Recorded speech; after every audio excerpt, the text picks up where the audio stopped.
नमो अरिहन्ताणं नमो सिद्धाणं नमो आयर्याणं नमो वज्रायाणं नमो लोये सौवसाहुणं पांचो मेरु असी जिनधाम सब प्रतिमा को करो प्रणाम महासुख होय देखे नाथ परम सुख होय। जय बोलो अनंतानंत सिद्ध भगवान की जय। अहो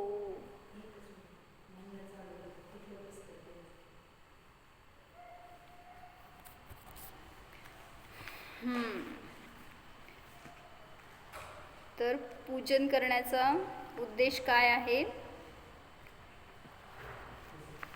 पवित्र आत्म्याचं वेदन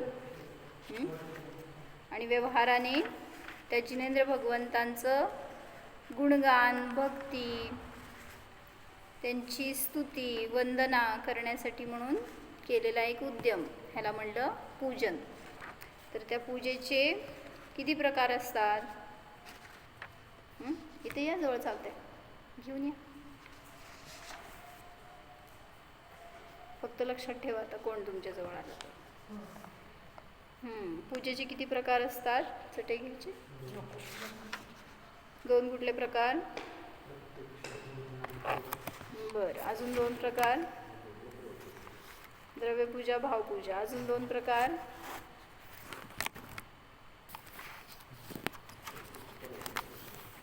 अजून 2? बरं, अजून 2? लय प्रकार झाले पण। तर इथं माताजींनी पण दिलेलं आहे सम्यक अर्चनामध्ये, त्यांना एक दे। पान नंबर 3 वर आहे, पूजेचे 2 प्रकार काढायचे। 2च दिलेत माताजींनी। आता तुम्ही सगळे मिळून किती झाले? 6 डझन झाले का?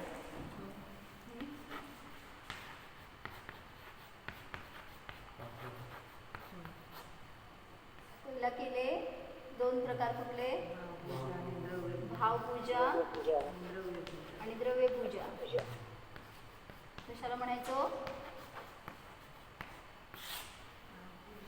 वही पेन आणलं नाही काय?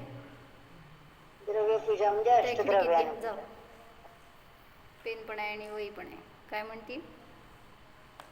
द्रव्यपूजा म्हणजे अष्टद्रव्याने पूजा करायची। आणि भावपूजा म्हणजे 9 द्रव्याने। भावपूजा म्हणजे काय? तर दिलं इथं माताजींनी। भावपूजा म्हणजे जीवाचे पवित्र भाव आत्मानुभव होय, यासच निश्चयनयाने जिनमार्गात शुद्धोपयोग सम्यक दर्शन म्हटले आहे। म्हणजे पवित्र आत्म्याकडं जाणं ही भावपूजा। आणि मग त्याच्या निमित्तात बहिरंगामध्ये अवलंबन घेतलं जाईल। तर त्यासाठी सांगितलं द्रव्यपूजा म्हणजे काय? बाह्य सामग्री चढवणे। द्रव्यपूजेसाठी अष्टद्रव्ये वापरली जातात। अष्टद्रव्ये वापरण्यातही हे विज्ञान आहे की 8 प्रकाराने 8 वेळा ज्ञानानंद स्वभावाचे वारंवार चिंतन, हॅमरिंग, अनुभवन, जाणीव सहजच होऊन जाते। हे सर्व सहज कसे घडते अशी शंका अनेकांना उत्पन्न होते, म्हणूनच इथं त्याचा खुलासा केलेला आहे। काय सांगितलं? द्रव्यपूजा आणि भावपूजा म्हणजे काय सांगितलं? भावपूजा म्हणजे जीवाचे पवित्र भाव, स्वतःच्या आत्म्याला जाणणं, ओळखणं, त्याचा निर्णय करणं, हेच भावपूजा। म्हणजे तसे शुद्ध भावाची प्राप्ती होणं, ह्याला म्हणायचं भावपूजा। आणि द्रव्यपूजा कशाला म्हणायचं? अष्टद्रव्याने भावसहित पण असेल ना ती। बरोबर। नुसती ते पण म्हटलं ना, म्हणून जर परिणाम नसतील तसे जोडलेले आणि नुसतेच द्रव्य चढवत असाल तर त्या द्रव्यपूजेला द्रव्यपूजा सुद्धा म्हणली नाही। काय करायचं होतं? जायचं होतं कामाला कुठंतरी, गडबड होती आणि भाव ठेवले होते घरात आणि द्रव्य आणलं होतं मंदिरात। काय करायची हो? द्रव्यपूजा कशी व्हायची? म्हणून त्या नुसतं द्रव्य चढवण्याला पूजा म्हटली जाणार नाही. मग हे 2 प्रकार केले. दुसरे 2 काय सांगितले हो तुम्ही? हां, प्रत्यक्ष पूजा आणि परोक्ष पूजा. काय केलं होतं अर्थ? हां, समोशरणामध्ये जिनेंद्र भगवान विराजमान असताना त्यांचं पूजन करणं हे झालं प्रत्यक्ष पूजा.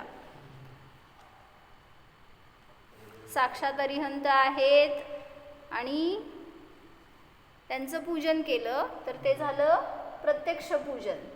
आणि परोक्ष म्हणजे प्रतिमा स्थापन करून त्याच्यामध्ये भगवंतांना विराजमान करणं आणि त्यांची पूजन करणं, ह्याला म्हणलं परोक्ष पूजन. तिसरं कुठलं म्हणलं होतं? बरं, हां, सचित्त अचित्त. काय असतं हे? ते दिलंय माताजींनी पुढं. सचित्त अचित्त 3 प्रकार केलेत ॲक्च्युली, सचित्त अचित्त मिश्र. तर सचित्त पूजन म्हणजे प्रत्यक्ष समोशरणामध्ये विराजमान जिनेंद्र भगवान व निर्ग्रंथ गुरूंची यथायोग्य पूजा करण्यास सचित्त म्हणजे सचेतन, ते जे पूज्य आहेत ते सचेतन आहेत त्यांची पूजन करणं, ह्यालाच प्रत्यक्ष पण म्हणलं आपण. पण एक शब्द वेगळे घेतला सगळं. सचित्त म्हणजे जे चेतन समोर द्रव्य आहेत, गुरु असतील किंवा जिनेंद्र भगवान असतील, त्यांचं साक्षात पूजन करणं हे झालं सचित्त पूजन. आणि अचित्त पूजन म्हणजे प्रतिमेची किंवा शास्त्राची पूजा, त्याला म्हणलं अचित्त पूजा. परोक्षमध्ये झालं तसं झालं. फक्त काय फरक होणार माहिती का? आपण 9 देवता बघितले ना, सचित्त आहेत का अचित्त आहेत. त्याच्यामध्ये जिन चैत्य कसलं होतं? सचित्त होतं का अचित्त होतं? कसं काय? जिन चैत्य 9 देवता आहेत ना, कुठले? हां, सांगा की, का फोडून चालत नाही? अरिहंत, सिद्ध, आचार्य, उपाध्याय, साधू, जिनागम, जिनचैत्यालय. तर ह्या 9 मध्ये पहिले 5 परमेष्ठी तर सचित्त आहेत, माहित आहेत. तर 5 परमेष्ठी चेतन आहेत. पुढच्या 4 देवतांमधले किती परमेष्ठी चेतन आहेत, किती अचेतन आहेत देवता? 2 चेतन आहेत, 2 अचेतन आहेत. गोळी मारताय का? मारून घ्या.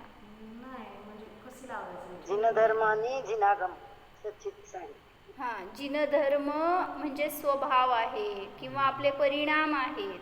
धर्म म्हणजे क्रिया नाही आहे, जड नाही आहे ते. म्हणून सांगितलं जिनधर्म हे चेतन परिणाम. आणि जिनागम म्हणत असताना त्याच्यामध्ये हां, आपल्यामध्ये जे उतरलं भावश्रुत म्हणा तर ते झालं सचित्त, किंवा भगवंतांची वाणी साक्षात घेतली तर ती सुद्धा सचित्त म्हणली. पण जिनचैत्य आणि जिनचैत्यालय हे दोन्ही अचेतन घेतले का?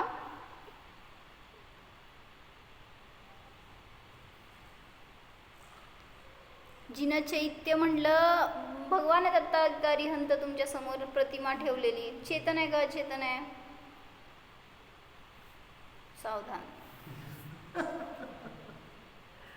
चेतन आहे का अचेतन आहे? हो, कोणाला नमस्कार करताय?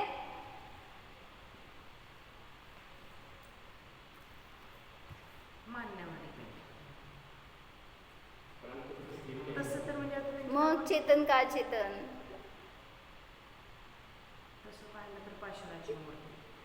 गुणांची प्रतिष्ठा केलेली आहे, त्याच्यामुळे त्यांना आपण आदिवंत स्वरूप समजतो, साक्षात भगवान. म्हणून अरिहंत परमेष्ठी आहेत ना, ते सचित्त घेतले 9 देवतांमध्ये आपण. आणि जिनचैत्य हे प्रतिमा घेतली फक्त आपण. तर देवता का म्हणलं तर ज्या शरीराच्या आधाराने ते भगवान राहत आहेत ना, तर ते शरीर सुद्धा पूज्य म्हणलं गेलं. ज्या मंदिराच्या आधाराने, स्थानाच्या आधाराने, तीर्थक्षेत्राच्या आधाराने ते भगवान राहिले, जन्मले, मोक्षाला गेले, ते स्थान सुद्धा तीर्थक्षेत्र म्हणलं गेलं, देवता म्हणलं गेलं, पवित्र म्हणलं गेलं. पण ते सगळं अचित्त आहे. म्हणून जिन चैत्य आणि जिनचैत्यालय हे 2 अचित्त देवता आहेत, बाकीचे सगळे 7 सचित्त देवता आहेत. तर इथं सचित्त पूजन म्हणजे काय, जे चेतन सहित भगवान आहेत त्यांचं पूजन ते सचित्त. सचित्त द्रव्याने पूजन म्हणलेलं नाही, चेतन देवताचं पूजन. आणि अचित्त पूजन म्हणत असताना तिथं तीर्थंकर प्रतिमा किंवा शास्त्राचं पूजन, त्याला म्हटलं अचित्त पूजन. विवक्षा सगळीकडे वेगळी असती. ह्याला आधार दिलाय अमितगती श्रावकाचारचा 12वं आणि 13वं काय गाथा आहे का श्लोक आहे त्याचा. सचित मध्ये काय म्हटलं? सचित मध्ये काय म्हटलं? चेतन देवता त्यांचं पूजन म्हणजे साक्षात अरिहंत भगवान म्हणा किंवा भावलिंगी मुनिराज आहेत समोर, तर त्यांचं पूजन करणं हे झालं सचित्त पूजन. पुढे 2 भेद अजून.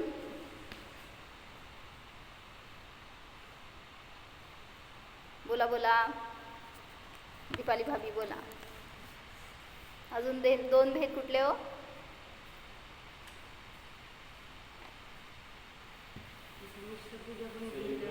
हो की ते दोन्हींचं मिसळून तसं सांगितलं त्यांनी.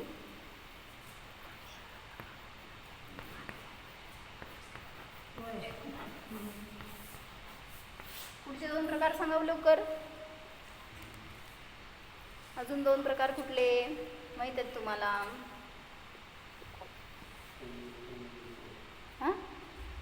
नाही त्यातच बघितलं असं 2 पानं पुढं तर आहेत.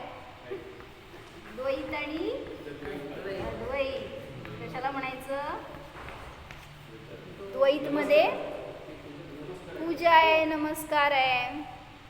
द्वैत म्हणजे ज्याच्यामध्ये 2पणा आहे त्याला म्हणायचं द्वैत.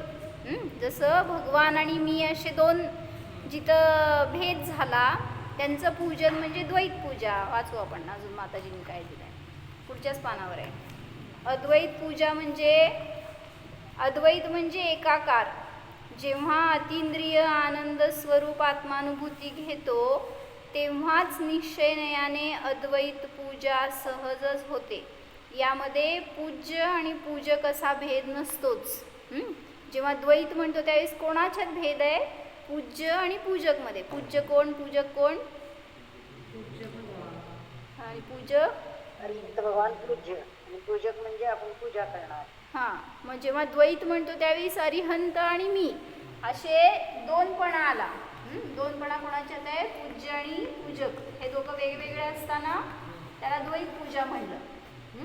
पूज्य आहे अरिहंत, पूजक आहे माझा मी. अद्वैत पूजन मध्ये पूज्य आणि पूजक दोन्ही पण एकच असतात. म्हणजे कोण? अरिहंत पूज्य आणि अरिहंतच पूजक. त्यांनी त्यांची पूजा करत नसतात. तर अद्वैत मध्ये माझा आत्माच पूज्य माझ्यासाठी आणि त्याला जाणणं हीच खरी पूजा. त्यामुळं पूजा करणारा कोण? मी स्वयं पूजक आहे. द्वैत म्हणजे 2पणा. अतींद्रिय आनंद भोगल्यानंतर विकल्पाच्या भूमिकेत व्यवहारनयाने पूज्य देवादिकांची पूजा ज्ञानी पूजकाकडून सहजच होते. येथे पूज्य पूजक असा 2पणा द्वैतपणाचा संबंध आहे. अद्वैत पूजाच मोक्षमार्गास व मोक्षास कारण आहे. सांगा अद्वैत पूजा कधी असते आणि द्वैत पूजा कधी असते? द्वैत पूजेला बंधन आहेत. काळ वेळेचं किंवा काय म्हणायचं ते द्रव्य चढवलं नाही चढवलं, तिथं काय टाइम लिमिट म्हणा, हे सगळं वेगवेगळे प्रकाराने बंधनं येतील. पण अद्वैत पूजेमध्ये हो कुठल्याही क्षेत्रात जावा, द्रव्यात असू द्या, काळात असू द्या, कुठल्याही तिथं बहिरंगात पर्यायात असू द्यात, सगळीकडं अद्वैत पूजा. बस जाणलं की झाली अद्वैत पूजा. परत वाचू. अद्वैत म्हणजे एकाकार. जेव्हा अतींद्रिय आनंद स्वरूप आत्मानुभूती घेतो तेव्हाच निश्चययाने अद्वैत पूजा होते. त्यामध्ये पूज्य आणि पूजक असा भेद नसतोच.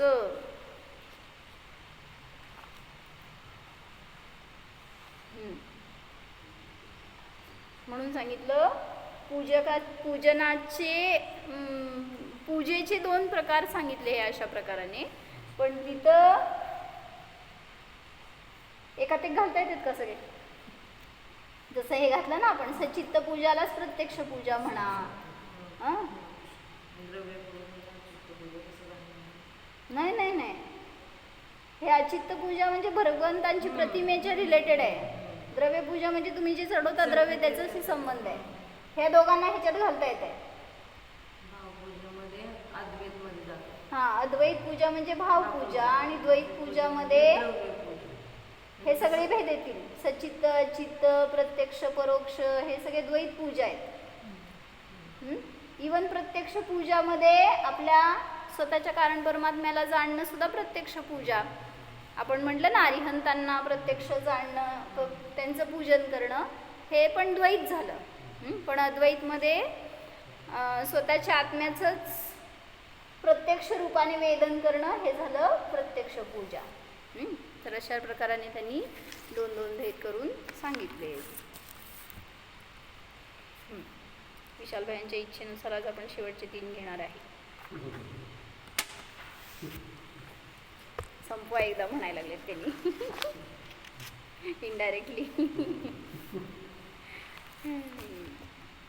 तर पंचमेरू पूजनमध्ये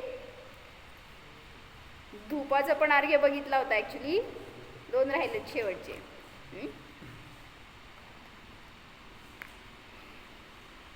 सगळ्या शब्दांचे अर्थ समजण्यासाठी म्हणून पंचमेरू पूजनचा अर्थ घेतला. त्याच्यातून भाववासना करत पूजा करता आली तर आनंद आहे, नाहीतर नुसतं या थाळीतून त्या थाळीत तर अनेक वेळा द्रव्य चढवलं, पण त्याचं काय अर्थ आहे, का म्हणतायत, हे काय गुण सांगायला लागलेत, हे सगळं वर्णन त्या शब्दांमधून दाखवलं आहे.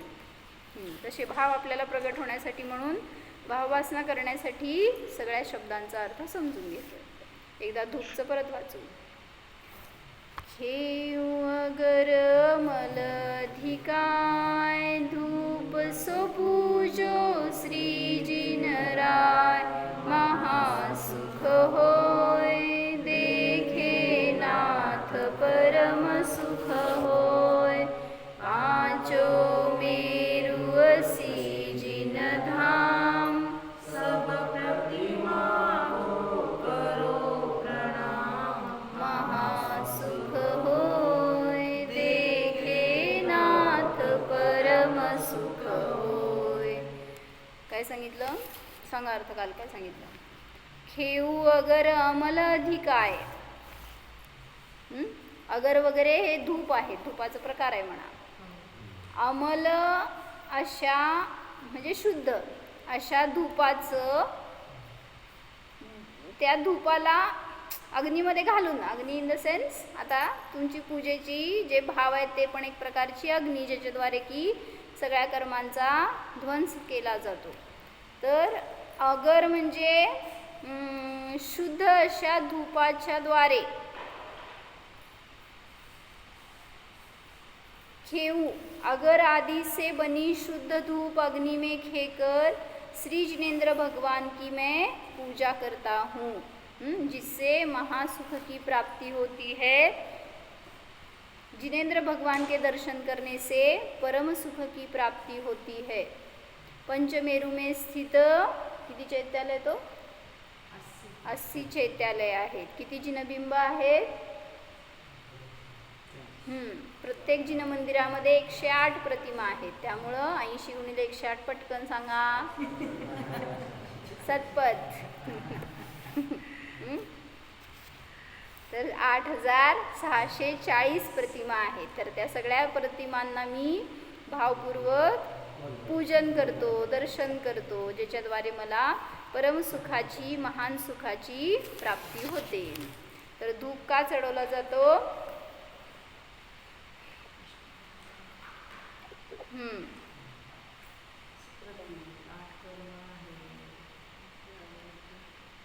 अष्टकर्म दहन आहे, अतिकर्मांचा नाश. धूप जाळल्यावर डास जाते. असं काहीतरी सांगू नका म्हणायला लागले हो. तर धूप सांगायला लागलेत काय? या संसारात नाही, ते त्याचा अर्थ आहे. चिंतन काय सांगितलं? भो प्रभो व्यवहारनयाने अगंध स्वरूपी देवशास्त्र गुरूंना जाणा. गंध, धूपाचं स्वभाव गंध आहे ना, मग अगंध स्वरूपाला प्राप्त करण्यासाठी मी धूप चढवतो. हे पण घेतला भाव त्याच्यात. जसं क्षुधा मिटण्यासाठी मी नैवेद्य चढवलंय, तसंच विरुद्ध गंधाचा नाश करण्यासाठी किंवा गंधातली आसक्ती संपवण्यासाठी, अगंध स्वरूपाला जाणण्यासाठी म्हणून मी या धूपाच्या द्वारे पूजन करतो. निश्चयने अगंध स्वभावी ध्रुवास जाणून जीवन आनंद स्वरूपी सुगंधाने दरवळून टाका. ध्रुवदृष्टीने आपला अगंध ज्ञान स्वभाव तर का पुस्तक नाही तुमच्याकडं?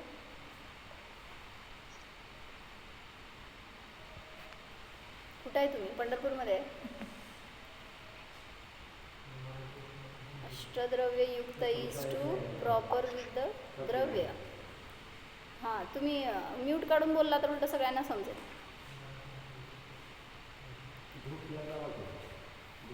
किती? 28 नाही पेज, तुमचं पेजच. बोला भैया.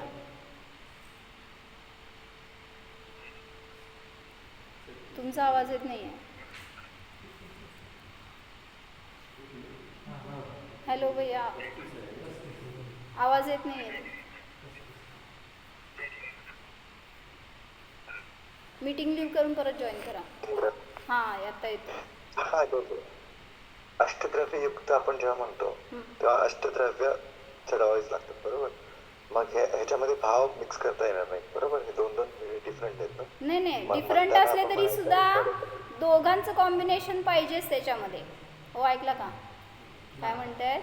ते म्हणतायत द्रव्यपूजा वेगळी आणि भावपूजा वेगळी. मग एकदा द्रव्यपूजा करायची, एकदा भावपूजा करायची. कशी? एक केलं तर करा म्हणलं तर एक करा नसतं लोक. हां, म्हणजे जेव्हा तुम्ही द्रव्यपूजन करता त्याच वेळी तिथं ते भाव ग्रहण करण्यासाठी तर द्रव्यपूजन करतोय.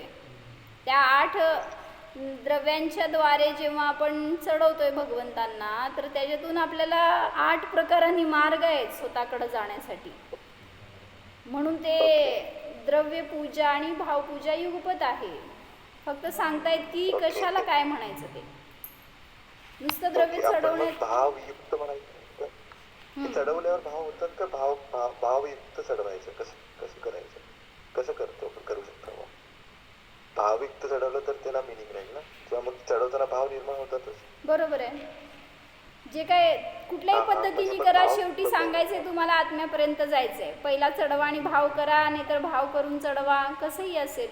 शेवटी सांगायचंय तुम्हाला असं खावा नाहीतर असं खावा, पोटातच घालायचंय.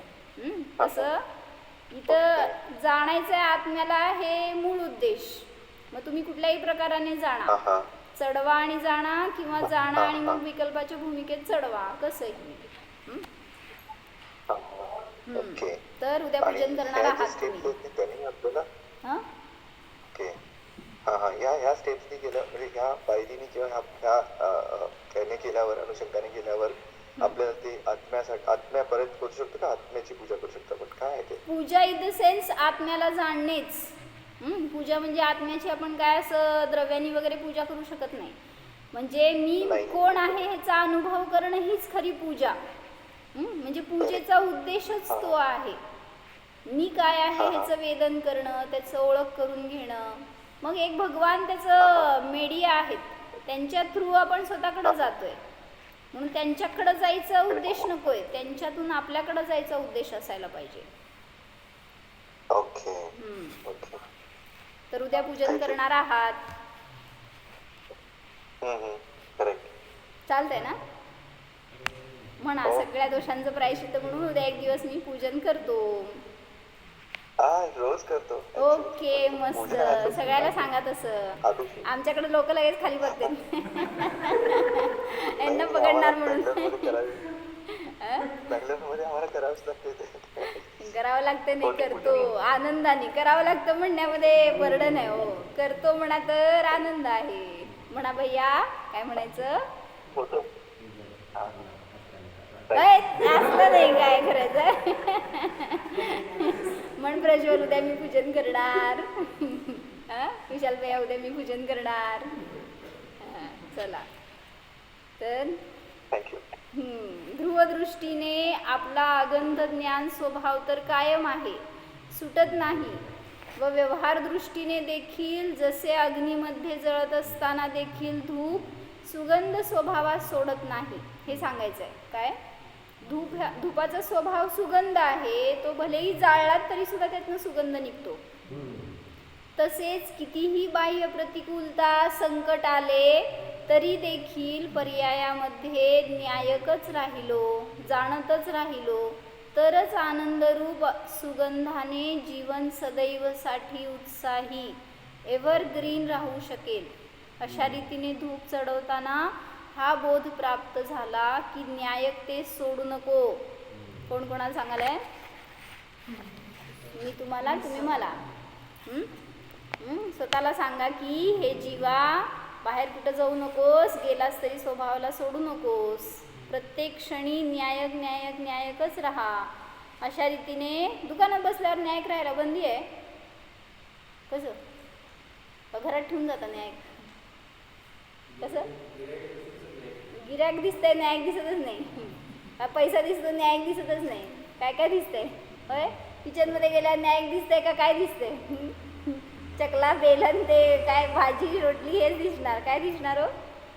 पोरांमध्ये गेलो, ते पोरगा, ते पती, ते पत्नी, हेच सगळं दिसतंय. तिथं का दिसत नाही न्याय?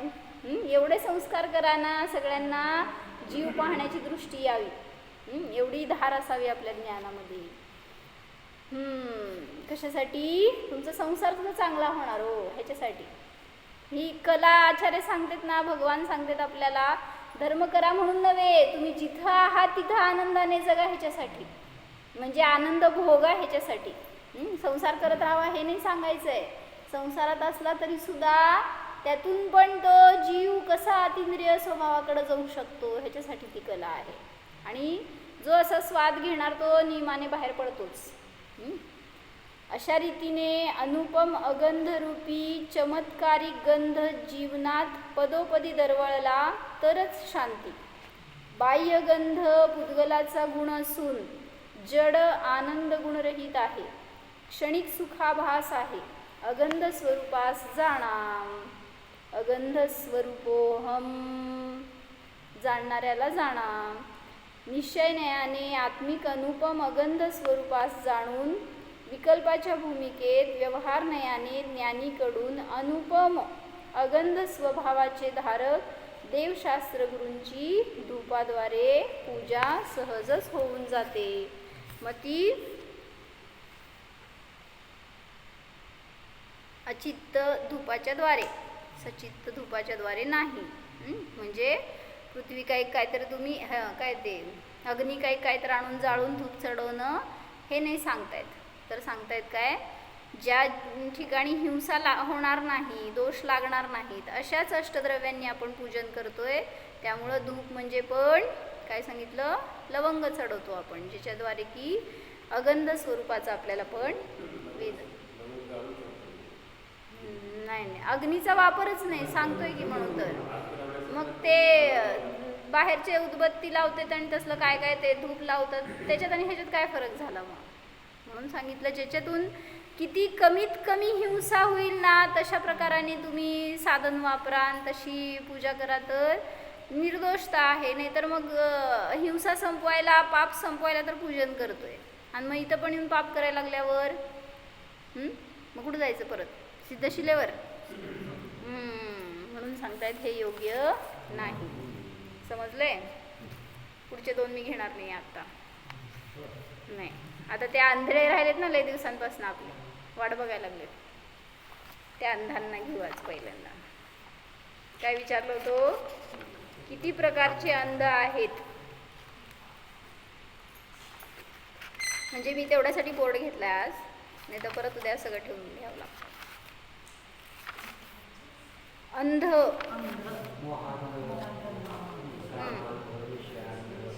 सांगताय काय? 1 2 3 4 5 6 7 जण आहेत. आंधळे.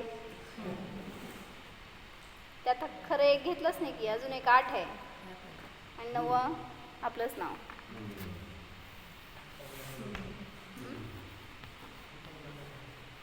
ते पहिला लावणार आहे. नको, आंधळे बनायचं नाही आहे आपल्याला. काय सांगायला लागले, किती प्रकारचे अंध असतात. तर पहिलं सांगितलं म्हणजे कसे आहेत हे, डोळे असताना अंध आहेत. डोळे नसतानाचे अंध, मग ते नाही प्रकार घ्यायचा नाही याच्यामध्ये. जो जन्मांध असतो तो डोळे नाही आहेत म्हणून आंधळा आहे, त्याचा काही दोष नाही आहे त्याच्यामध्ये, म्हणजे पूर्वकृत दोष आहे तो वेगळा. पण इथं वर्तमानामध्ये तो उदय भोगतोय.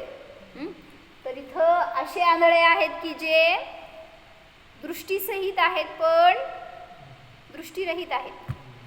म्हणजे ज्यांना कळत नाही, दिसत नाही असं नाही, कळत नाही. डोकं असून आंधळे. हां, ते डोळे असून आंधळे असलेले अंध आणि तर डोकं असून आंधळे असलेले आहेत. हां, असे. तर पहिलं सांगितलं मोहांध, सगळ्यात मोठा आंधळा.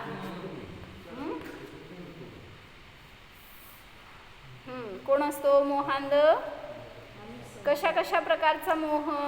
कंचन, कामिनी व कुटुंबाच्या मोह पाशामध्ये जखडलेला प्राणी मोहांध असतो. त्याच्यामध्ये सगळं लावून घ्या, अजून कोणाकोणाचा वेगळा वेगळा प्रकारचा मोह. सगळ्यांचा मोह वेगळा वेगळा असतो आणि वेगळ्या वेगळ्या इंटेन्सिटीचा असतो. परत एखाद्याला मुलांशी मोह आहे, एखाद्याला पत्नीशी मोह आहे, एखाद्याला वैभवाशी मोह आहे, असे वेगळे वेगळे.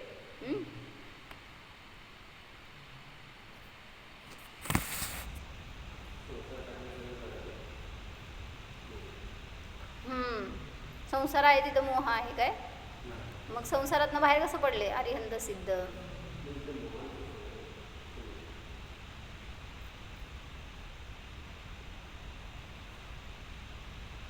काय लिहिलंय तुम्ही हो? वेन वी से अष्टद्रव्य पूजन देन वेअर इज ॲक्च्युअल भाव प्लेज रोल. ह्याचंच उत्तर दिलं का मी तुम्हाला? सविने उत्तर दिलं तुम्ही. दिलं ना मी. मला वाटलं आता परत तुम्ही मेसेज लेट आला. बरं, ठीक आहे. थँक्यू. तर मोहांध म्हणजे काय सांगितलं?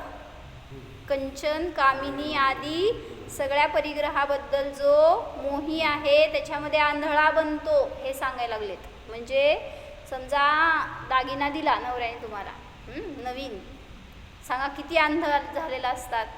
त्या दिवशी तर दागिना सोडून दुसरं काही दिसतच नाही. समोर आलेले पाहुणे म्हणा, काय एखादी वस्तू म्हणा, सगळ्यामध्ये तो दागिनाच दिसत असतो. ह्याला म्हणायचं आंधळा. धन मिळा समजा आहे, त्या दिवशी तुम्हाला भरपूर धनलाभ झाला, सांगा इथे धनांध घेतलंच नाही बहुतेक, त्याच्यातच घालायचं मोहांधमध्येच. म्हणजे जी गोष्ट आपल्याला आंधळं बनवती, मोही बनवती, तो मोहांध म्हणजे त्या गोष्टीच्या विषयी असणारा मोह आणि त्याच्याविषयी झालेला आंधळा. थोडक्यामध्ये जास्त समजून घ्या. दुसरं कामांध.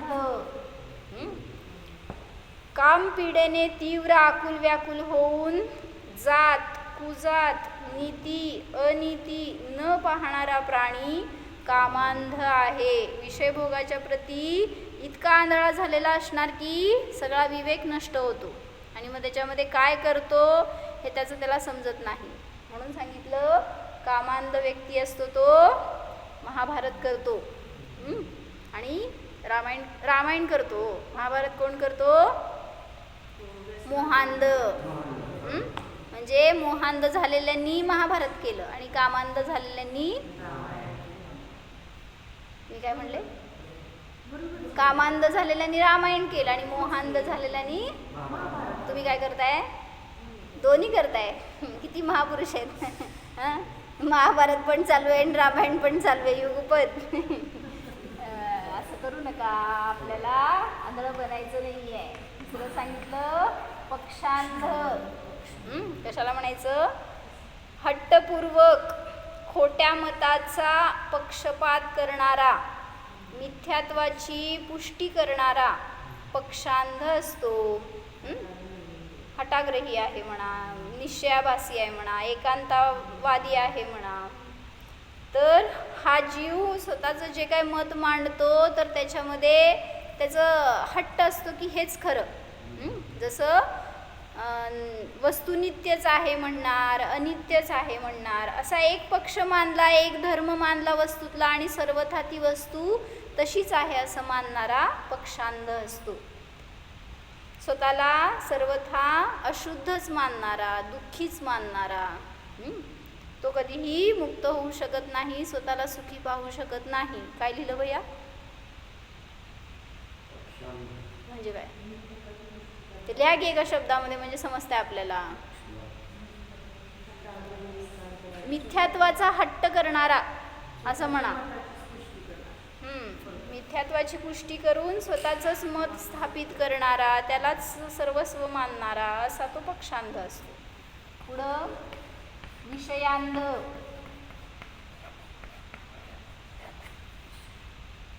पाचही इंद्रियांच्या विषयांमध्ये मोहित जीव विषयांध आहे.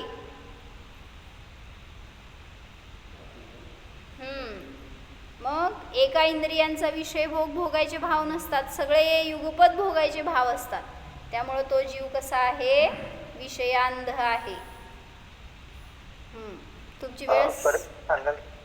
पण विषयांध पाचही इंद्रिय, पाचही इंद्रियांच्या विषयामध्ये मोहित असणारा जीव विषयांध आहे. मग समोर तिथं काय करतोय, काय नाही करतोय, काय करायला पाहिजे ह्याचा त्याला विवेक राहत नाही, विषयांध झालेला. जसं ॲक्च्युली हे सगळं एका ते घातलं तरी पण तसंच अर्थ होतो. मग कामांध पण येऊ शकतो. असं सगळ्याचं थोडं थोडं फरक करायचं आहे, एवढंच. आता शब्दशास्त्रामध्ये असे कुठे येतात त्यासाठी म्हणून खुलासा करतायत. काय म्हणतो? कोण आहे तू? मी डोळस आहे. तुमची वेळ संपली आहे, परत पाहिजे तर नंतर रेकॉर्डिंगमध्ये ऐका. तर हे विषयांध म्हणजे पाच इंद्रियांच्या मध्ये लोलुपी असणारे जीव आहेत, माहिती आहेत. मला उद्या घरचा अभ्यास तुमच्यासाठी, की पाच इंद्रियांच्या मध्ये कुठल्या कुठल्या जीवांचं उदाहरण दिलं जातं जे की आसक्त झाले, ज्यांना त्याचं फळ भोगायला मिळालं. एक उदाहरण स्पर्शनेंद्रियामध्ये हत्तीचं उदाहरण आहे. ते मग ते स्पर्शनेंद्रियाच्या मध्ये आंधळापणा आहे असं. तेच की असं सगळं एकात मोहांध पण आहे. तो एकात एक लावू शकतो की, पण आता थोडासा डिफरन्स करून त्यांनी जिथं एक्सप्लेन करणार तिथं अर्थ समजून घ्यायचा. तर पाच इंद्रियांचे उद्याचा अभ्यास लक्षात ठेवा, नाही तर मलाच लक्षात ठेवावं लागतं सगळं. पाच इंद्रियांमध्ये आसक्त जीव कोण कोण? हां, सांगू नका लगेच, उद्या अभ्यास करायचं त्यांना. पाच इंद्रियांमध्ये कोणाकुठल्या जीवांचे उदाहरण दिलेले आहेत?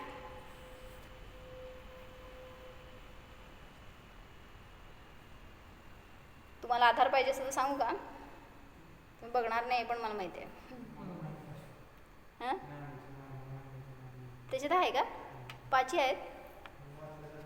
होय का? माया लक्षात नाही, लिहिल्या सगळं.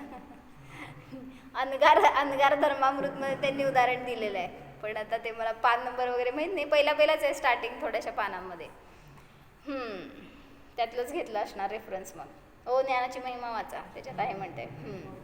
पुढं पाचवं मदांध. कोण आहे ओ मदांध?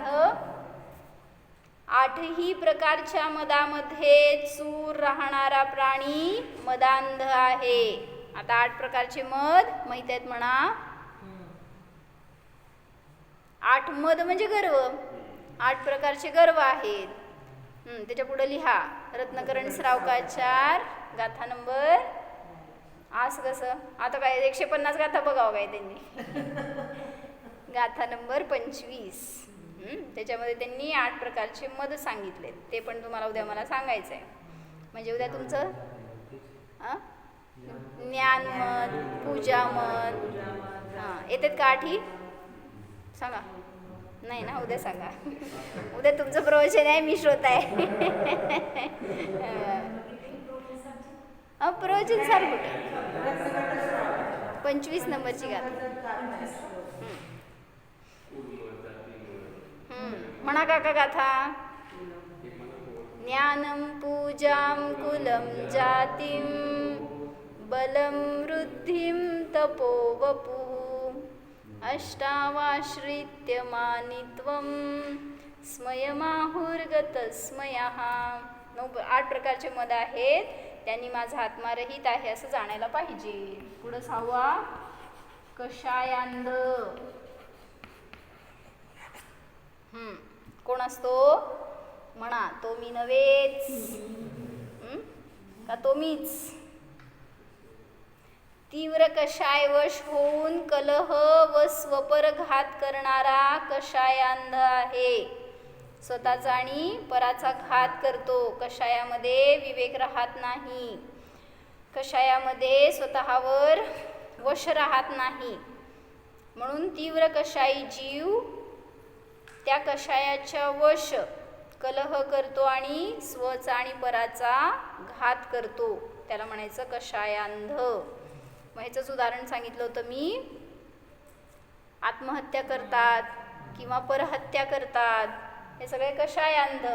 मग क्रोध, मान, माया, लोभ सगळ्या प्रकारच्या कषायांमध्ये जीव आंधळा होतो आणि मग त्याच्या आहारी गेला तर नाशाला प्राप्त होतो.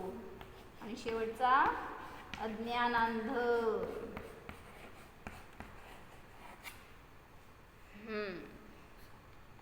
अंधविश्वासी बनून स्वपराच्या भेदज्ञानाने रहित विवेकहीन वस्तुस्थिती काय आहे ते न पाहणारा अज्ञानांध आहे. काय म्हणले? अज्ञानांध म्हणजे काय? अंधविश्वासी बनून लिहा. अंधविश्वासी बनून भेदज्ञान रहित विवेकहीन. अंधविश्वासी बनून स्वपराच्या भेदज्ञानाने रहित विवेकहीन वस्तुस्थिती न पाहणारा. भेदज्ञानाने रहित विवेकहीन वस्तुस्थिती न पाहणारा तो अज्ञानांध आहे.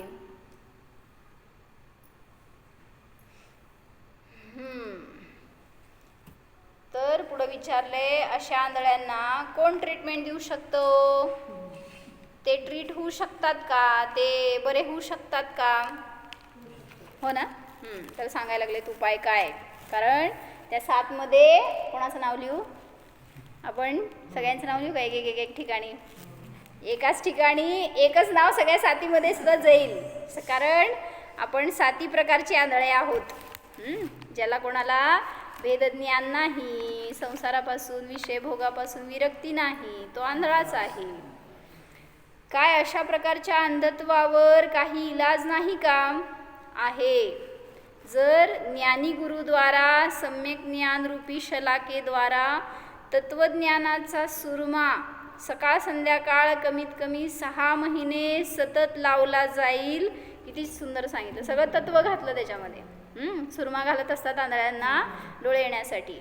आणि 6 महिने अभ्यास केला तर मिथ्यादृष्टी सम्यक दृष्टी होऊ शकतो. म्हणून कुठल्या डॉक्टरकडे गेला तर 6 महिने ट्रीटमेंट देणार नाही ते. पण इथं आचार्य तुम्हाला 6 महिन्यात बरे करणार. म्हणजे काय म्हणायचं? बरेच. कधीच परत रोगी होणार नाही तुम्ही. जर ज्ञानी गुरुद्वारा सम्यक ज्ञानरूपी शलाकेद्वारा तत्वज्ञानाचा सुरमा सकाळ संध्याकाळ कमीत कमी 6 महिने सतत लावला जाईल तर भेद ज्ञानरूपी नेत्र उघडले जातील आणि वर सांगितलेले सर्व प्रकारचे नेत्ररोग मिटू शकतील. किती छान सांगितलं. म्हणजे डोळे लावायचे आहेत. कुठले डोळे लावायचे आहेत? जे गेलेत ते लावायचे आहेत ते नाही लावायचे. म्हणजे काय म्हणायचं, हे रचना, डोळ्याची रचना तर आहेच की या सगळ्यांना, पण भेदज्ञान नाही आहे. ज्ञानचक्षू गेलाय. त्या ज्ञानचक्षूला घालायचं आहे कशाच्या द्वारे? भगवंतांच्या वचनाच्या द्वारे. काय म्हणायचं? जिनवाणीतल्या उपदेशाच्या द्वारे, आत्मचिंतन मंथनाच्या द्वारे त्या डोळ्याचा इलाज करू शकतो आणि आपण स्वतःला जाणू शकतो. तर सगळ्या प्रकारचं अंधत्व नष्ट होऊन जातं. कुठल्या डोळ्यांनी जाणायचं स्वतःला? अजून एक अभ्यास देऊ का? नको. सगळं एका दिवशी अपचन होईल म्हणा. बरोबर, लगेच उद्या सांगू नका, नुसता अभ्यास तर लिहून ठेवा.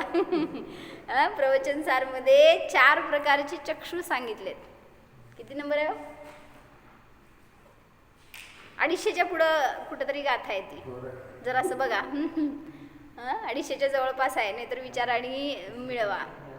4 प्रकारचे चक्षु आहेत. त्याचं सुरुवात सांगू शकते मी तुम्हाला, म्हणजे शोधू शकाल तुम्ही. काय? आगमचक्षु असं गाथेची सुरुवात आहे. आगमचक्षु साहू. तर त्यामध्ये जवळपास कुठंतरी आहे, लक्षात नाही आता माझ्या किती नंबर आहे गाथा. तर तुम्ही इंडेक्स वगैरे बघितला तर दिसेल प्रवचन सारमध्ये आगमचक्षु असं सांगितलेली गाथा आहे.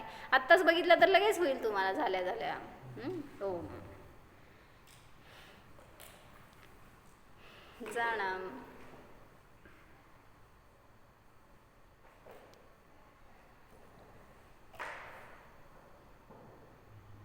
स्वतःच्या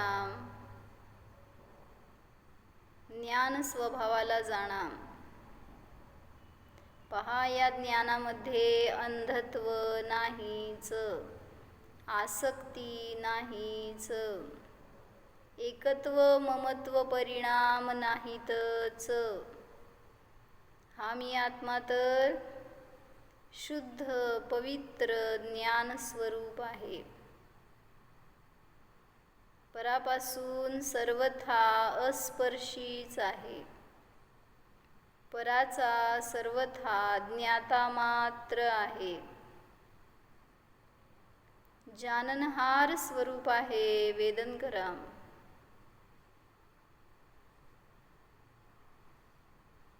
भेद ज्ञान करा, मी जीव आहे.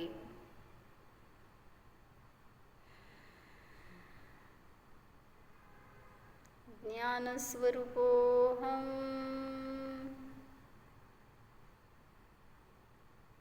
चैतन्य स्वरूपोहम. पवित्रोहम. ओम.